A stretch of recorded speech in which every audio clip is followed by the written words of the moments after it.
Hi, this is Randy Finney with Right Side of the Chart, and this is an early session update for Thursday, May 1st, 2025. It's 10:11 a.m. Eastern Time as I'm starting the video.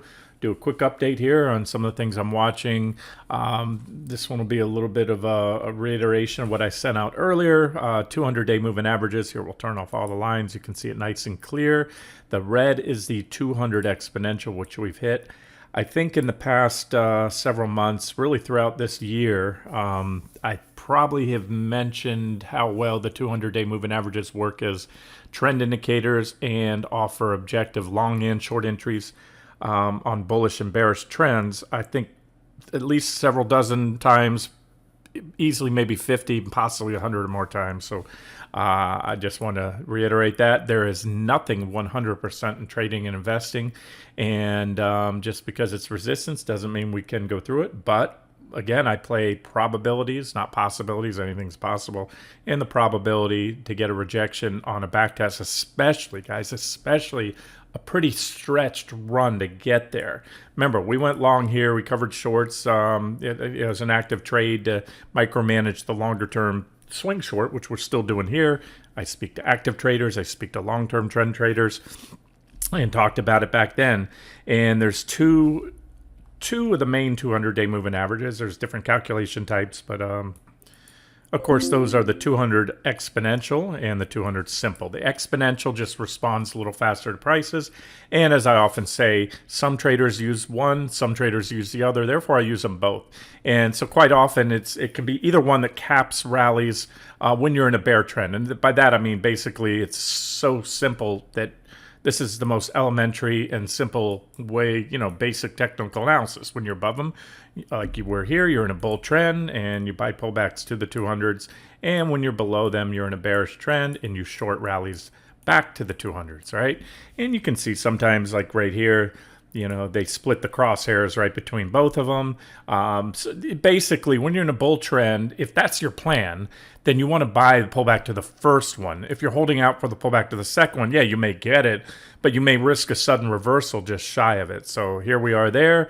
As I said this morning, it's very simple. I can't promise anything, but I can promise you, and I make it very clear when I think something's objective, and that's it. In a bear trend, unless these 200s are solidly recovered, meaning sometimes you punch through them for a day, a few days even. You can wait for a solid weekly close, 2 weeks above them, whatever you want. Basically, the farther you get away from them, the higher the chances are they've been taken back, and it's not just a whipsaw. So again, that's objective, as would be any more upside to the 200, the blue line here, the 200 simple. And then all along I boxed this box in, told you I didn't want to move it, but the real big resistance level is the base of that topping pattern there, and it's around 500 on QQQ. So as I said earlier, anything up to there, but not above. At that point, we start going above there. At least my trading plan, I'll be more concerned, hey, what's going on? I'll look at the charts at the time and determine how aggressively to start scaling out, whether it's a single out or layered. I usually scale when I'm long term, when I'm positioning in my long term accounts, holding out for the prize. I talk about these deeper targets. It's a scale in, scale out. That's what I've given you, a bounce target zone, and start scaling in the zone up to, but not above it. And again, roughly up to 500. Although I'll probably sit tight. And that's where I'm more concerned about scaling out of those positions. I'll leave the bounce target zone is. So really, we go up much through the 200. It's going to really charge up the bulls. But is it and you can look at this opposite I do. If you're bullish, I know a couple on the site think the market's going to new highs. What you want to do is buy the breakouts above the 200s. Now, keep in mind, if we do break out, if we go above the 200 simple, which is, as I mentioned this morning, what did I tell you? It's grab the line. It's about 1.7, 1.8% above current level, so not too much. That if we do so, you're going to be not overbought on the daily. You can see down here where my crosshairs are. We're not nearly overbought yet. Shorter term charts we have that negative divergence. So sooner or later we're going to get at least a corrective wave, and the $1,000,000 question is, will it be the end of the run of this uptrend here? Right there, which was predicted back then, or will it be, will it be the end of the run, meaning we go down? Well, we'll know a lot better when we start taking out, for example, that uptrend line, or it'll be just a correction, a time to get back in and buy the dip if we are going to take those out. Again, your trading plan is your trading plan. You got to pick a team. Like I've often said, it annoys me when people say just trade the charts, trade what's in front of you. Well, again, it's like those ink block tests. You can, everyone sees something different. You got to make a decision. And so, for example, right now, if you're bullish, you want to see breakouts above those to increase or add or take long positions. If you're bearish, you want to short. If you're, again, depending on your time frame, you want to short rallies into. So that's super simple to me. I already spent a lot of time recently going over trend indicators. All the intermediate term trend indicators are bearish. Some of my longer term trend indicators haven't flipped yet. They didn't do so. At least the ones on the monthly chart did not trigger on April. We're very, very close. And so remember, we just had to have a little more downside in April, and we didn't get it. No, they could trigger early May, and by the time May is over, again, if that happens, then we'd be way down there. And if you wait for those monthly closes, but let's see. I'll update, obviously, the end of the month. I'll update that. I just want to tell you that obviously we went up, so we needed to. The last update I told you we had to go down a little bit to flip those longer term on the monthly chart, those trend indicators bearish. So that's it. That's it in a nutshell. All right, so let's talk about the stocks. The M's reported last night out of the Mag 7, Mag 8, whatever you want to call it. The M's are out of the way. That's Microsoft, Meta. And tonight we have the A's. The A's are Apple and Amazon. And let me turn on all my lines here. Apple, by all metrics, below its 200-day moving average, but not all metrics, but the majority of metrics on intermediate term trend is clearly bearish. We've had long-term sell signals with big divergent highs on the daily and weekly charts and multiple breakdowns, including the breakdown and back test. There's a great example, the 200. It just works so well for tech stocks, big tech stocks and those tech indexes. And you can see right there, I mean, if you think that is mere coincidence, then you and I can just agree to disagree. Apple gave up the 200 here, came in, back tested 1, 2, 3, 4. You look at the wick on that candle, perfect test, 5, 6, 7 days. And when they decided, they meaning bulls, that it couldn't get through there, boom, boom, boom. And it wasn't pretty right there. It was a huge gap down, followed by additional gaps. And these are the most bearish kind of technical events, in my opinion, when you have large gaps. Because let's just say you were a dip buyer and you were buying the dips down and you said, okay, I recognize we're testing the 200s and I can see a little trading range here. So I'm going to have a tight stop. I think we're going to break it. I'm going to put my stop right here. Well, guess what happens? That stop loss order, if it was a stop loss order, it was filled on that gap down. If you said, well, I won't do that because a stop loss order can be filled, it will be filled, it'll convert to a market price if my stop price is exceeded. So I won't do that. I'll do a stop limit order. Well, guess what happened to those folks that had a stop limit order that says sell me if and only if the stock drops below, let's say that's 219. Well, their stop was activated. The stop point was triggered, but now they have a limit order at 219, and they watched their losses build to a 22% loss from that point because that stop limit order has still not filled. It's still open. If you had a good to cancel order, it's right here at 219. So now if Apple gets there, that's when it would fill. That's how those stop limit orders work. So again, there's really no way to truly mitigate. You can hedge up with options, but when the market's going down, the cost to use options to protect long positions gets very expensive. In my opinion, not worth it. So, anywho, let's see what happens to Apple. All I can tell you definitively is we're below the 200 days. QQQ, the S&P 500, all those below there, and so positive results from. We knew like I said, these are multi-trillion-dollar companies. When you reach that level, it's hard to quantify that number. For most people, don't comprehend how big that is. They are in the business more so than making technological products and software and some of them hardware. They're in the business of managing earnings, and they've got it down to a science. And so I always say they're rarely do they miss, and if they miss, it's not big. So you knew they're going to beat. And so far, the market reaction is positive. Take that for what it is. Now we have two more coming, Apple and Amazon, and they each have their unique and different business models. So we'll see what happens there. And that's it. All I can tell you, two are out of the way. Two more tonight, and so far, I think Apple is kind of an outlier here with the whole China thing.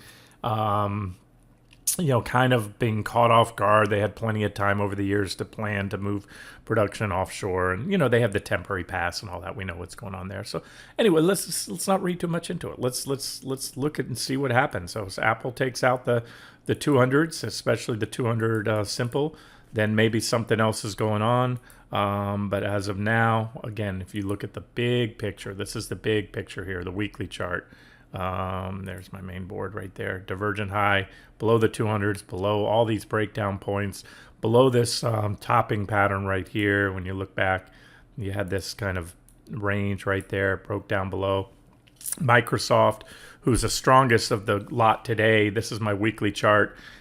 Big divergent high, breakdown right there, and currently above its 200s. I'll give it points for that. The day is still young. This is a weekly chart. The week is still very young. Remember, Microsoft was the first to break down. It kind of hugged and went through them for a while because the rest of the lot, meaning the other MAG 7 or 8 stocks, were holding up. And so Microsoft, was the first to go down, really, and the worst performer. Now it's one of the stronger, and we'll see what happens a week. But you can see it's rallied back, to a trend line. I maintain this is most likely the start of a bear market when it peaked back here. There's your bear market downtrend line, just like this one right here. And, and we'll see if it takes out that trend line, then I'm going to just tell you that's nothing but bullish, especially you have price resistance above there. But as of now, that's what Microsoft looks like. Meta on the weekly chart, so far below the highs, it's not even worth mentioning. And still, as I mentioned yesterday, I'm providing an objective entry there at the 200-day moving averages. And then we'll see what Amazon, still below the 200s, and Apple report tonight. All right, that's that. Let's, me, I'm a big proponent of spreading my bets, meaning diversifying. I think I updated TLT yesterday, told you it had broken the trend line, and so now we're getting that traction on the sell signal. There was that a bearish PPO crossover and overbought reading, the reason we shorted it the other day. And what did I give it to you on? Maybe it was a 60-minute chart. Yeah, so we're at the first target. So T1 is effectively hit now. I believe that's the first target I gave you there on the TLT. I also use CB.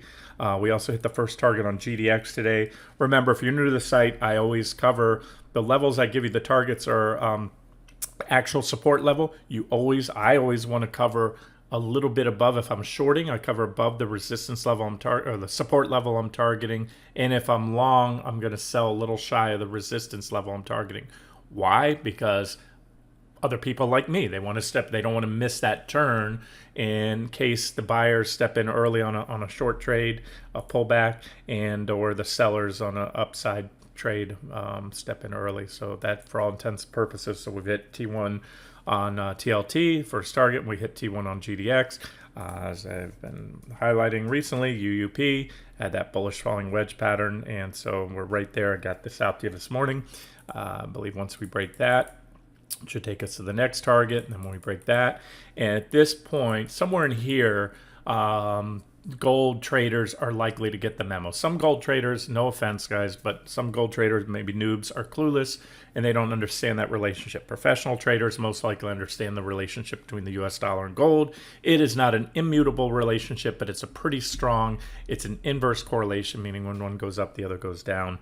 And again, so a little bit of rally or a little bit of drop in the dollar doesn't always move gold, but once a trend becomes established and the masses see it, that's usually when you get that, what I call point of recognition, where the gold traders will then realize that. And gold broke down. Remember, on the daily chart, I was highlighting this. We had multiple sell signals recently here, highlighted already. And then I told you in the last update we needed to take that level out, that 340. That's where we've been trading here. This whole consolidation, high-level consolidation range. Boom, pop, breakdown. So that's good for gold. Silver, of course, will follow. GDX will follow. I already covered GDX. What else do I have for you? You know what? Let's keep it simple. We're right here at 15-minute mark. Let's wrap it up so I get one out to you. And again, tonight you've got two even bigger companies. Market cap, I believe the combined market cap, Apple and Amazon, are even bigger than Meta, Microsoft. I actually am pretty sure of that. And so they report tonight. Let's see if the trend continues. But again, let's not forget how much of their positive earnings have been priced into this. Initially I was calling for approximately a 16% rally, or at least a 16%. We got that, a little bit more, but we're right smack in the middle of my bounce target zone. You can zoom in here. I probably shaded it up too much. Make it a little less shaded, but you can see the box. There it is. And that's it. So simple stuff. We're at resistance. Still more upside to go.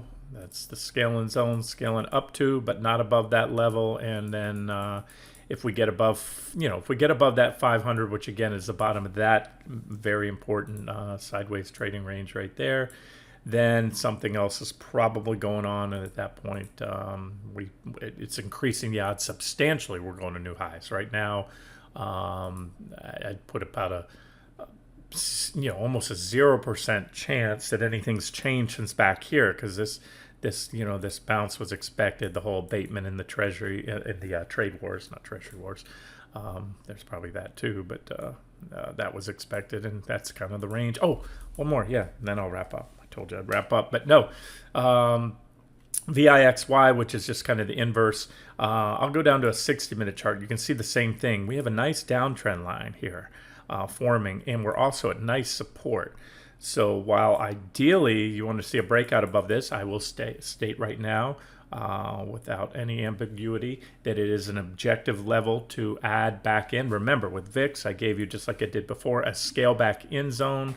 So we hit each target, take profits, sidestep or profit from the pullback, scale back in, boom, scale back in. So we're also in actually, you can see the VIX is holding up more. We're higher up in my scale back in zone, and we're also at that price support. You can see 1, 2, 3, 4, 5. So it's always objective to go long in support. Now, if that breaks, we're going to go lower, and also if we don't break the trend line. But I just wanted to point out it's objective here because the indexes are at the 200-day moving averages. Let me check. I'll check SPY in a second, and or on a breakout above that level. If we can break that trend line, that could get us some traction to the upside. There's the SPY. There's my scaling zone in purple, and again, right to the 200. To the button. I mean, look at that. The 200-day exponential moving average comes in at 562.35. We had a high of 562.21, and then there's the 200 simple, a little bit above that, and they're both in my scaling zone. So again, we can carry up a little higher. Anything much more than that, yeah, something else might be going on here. But as of now, sticking with the trading plan, and that's it. And let's see what tonight brings with Apple and Amazon. All right, guys, I'm going to wrap it up here, get it out to you, and I'll continue to hunt for some additional trade ideas.